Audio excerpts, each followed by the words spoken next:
Hey y'all. Hey. I hope everyone is doing well today. And feeling pretty good.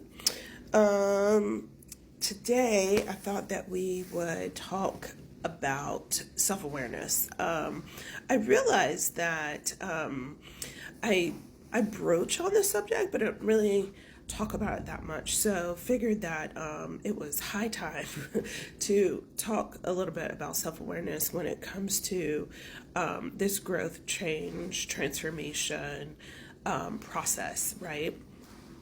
And I because self-awareness really is like key. It's like the base level, the beginning steps. Start with self awareness, right? So before we get going, I want to welcome everyone who is here and introduce myself. I am Kalila. I am your From Burnout to Bliss Feminine Energy Guide, and here we talk about all things change, transformation, birth, not birth, but like rebirth of certain person, recreate, and how we're moving on to the next stage of life. So again, we're talking about self-awareness today. And self-awareness is the part of all of the things that you want that you have to start with, right? So you can start with some people are out there and they're like, well, you got to start with knowing what you want and all those things, right?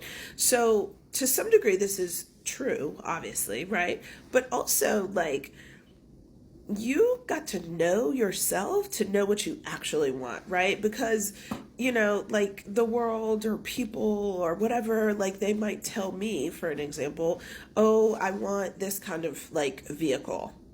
I actually don't want that kind of vehicle, and I have my reasons, right? I want the kind of vehicle that I feel comfortable in, that fits myself and my family, that is smooth and all these things. That doesn't necessarily mean that I don't want or that I might not want like a vehicle that's like more expensive or something.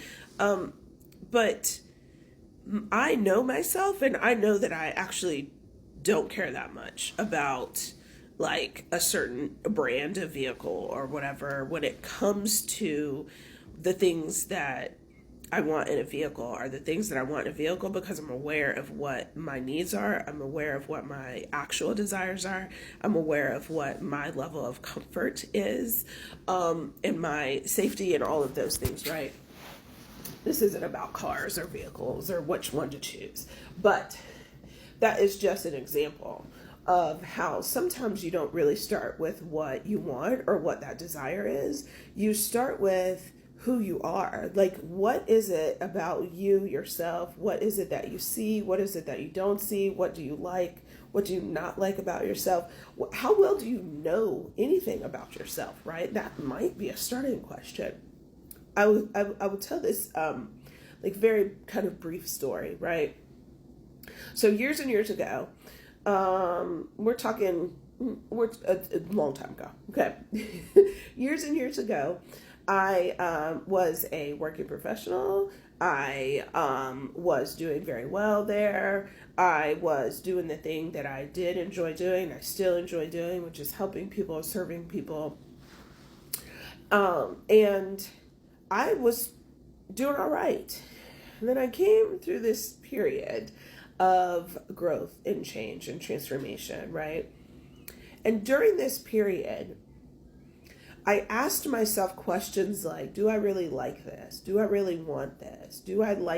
How do I like to look? How do I like to feel? How do I want my clothing to like sit on my body and different things like that, right? Now I've gone through other growth and change and all these sorts of things. I've had babies since then and all kinds of things. But at this particular time, I very distinctly remember I was going through this period, like I said, and I was asking myself all sorts of questions. Do I really want to eat? What would I like to eat?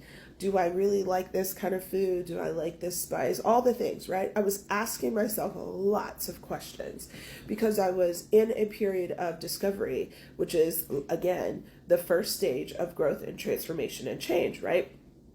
And I was asking myself all these questions. And one evening, and this happened like more than once, but here, this is, for whatever reason, this particular instance has stuck in my mind, and I have shared this story so often when I talk about change and transformation with people, right?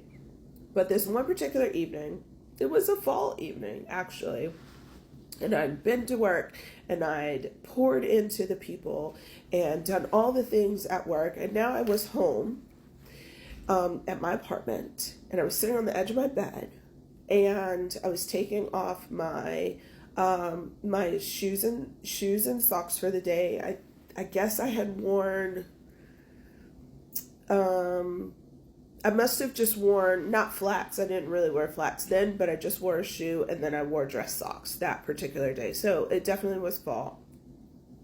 So I'm taking off these dress socks. These happened to be knee-high dress socks. These were not, I had all kinds of dress socks. I had like calf dress socks, I had knee-high dress socks, and I had like those sort of like just above your ankle kind of dress socks, right?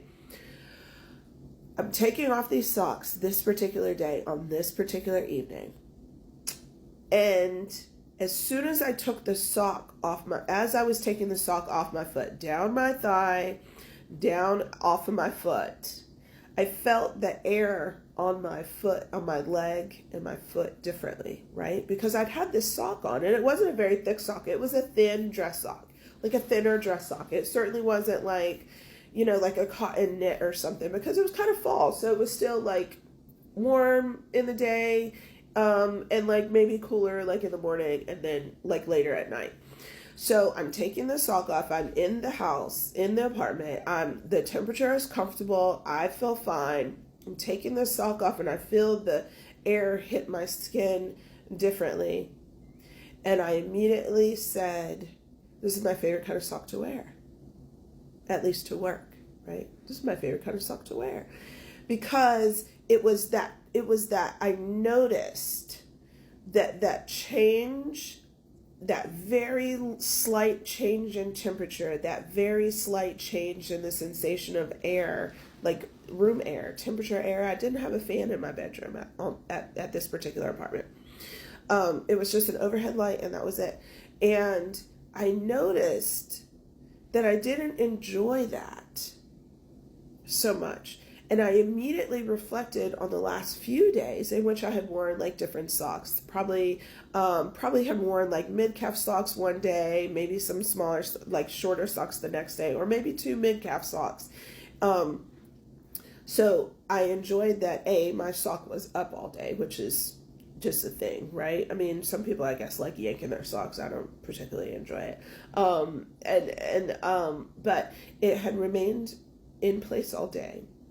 And it had also acted as this extra sort of barrier of like warmth and comfort and protection in some ways, right? Of my lower leg, of my calf and all. So anyways, it's little things like that. The point of me telling you this story is this self-awareness is the littlest, smallest things. From that point forward, as I continued to work those types of roles, I wore only knee length dress socks when I did wear them. Other times I was like, I didn't wear them. But it's little things like this that actually are part of the growth, change, self-discovery process. This self-awareness, like, what do you really like? Why do you like it? What do you really enjoy? What do you really truly want for yourself? Not because someone told you, or the outside world, or logic, or any of these things. What do you yourself want? Right? So anyways, that's a little story on self-awareness and the process of change and all of that, I would like to once again invite everyone to the Art of Becoming, which is this Thursday, the 30th at 6:30 Eastern Time. Register with the link in bio. Take care. Bye.